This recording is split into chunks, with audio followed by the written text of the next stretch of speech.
À l'approche des vacances, pas de relâchement question sécurité. Dans le contexte de menaces terroristes, un exercice grandeur nature a eu lieu aujourd'hui à Orchies devant la salle de la Pével Arena, principalement axé sur la prise en charge des victimes, de l'aspect médical à la gestion des familles. Caroline Arnold et Jean-Pascal Crino.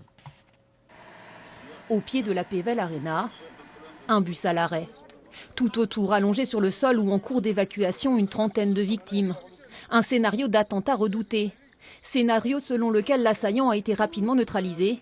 Mais pour cet exercice, l'essentiel n'était pas là. Il va falloir prendre en compte les premières victimes. Par exemple, là, il y a eu un mouvement de foule, évidemment. On les a recueillis. Déjà, on essaie à sécuriser. On ne sait pas si parmi eux ne se cache pas un deuxième terroriste. On les a commencé à les regrouper, voilà, en attendant l'arrivée des secours.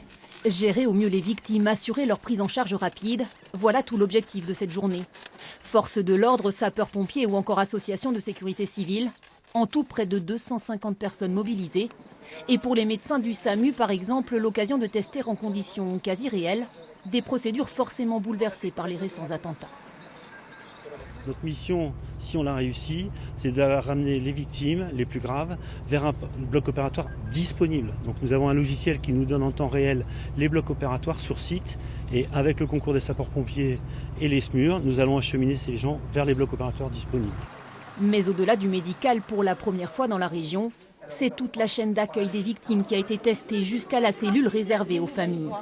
Alors c'est mon fils, c'est pas mon fils. Et là, ce ne sont pas seulement des médecins, des psychologues qui les accueillent, mais aussi des policiers et des magistrats.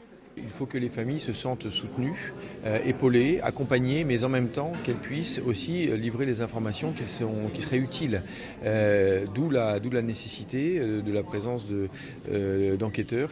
Une collaboration, un équilibre entre services, entre secours et enquêteurs, qui doit être répété, testé pour acquérir les bons automatismes et être prêt en cas d'attentat. L'heure de la rentrée.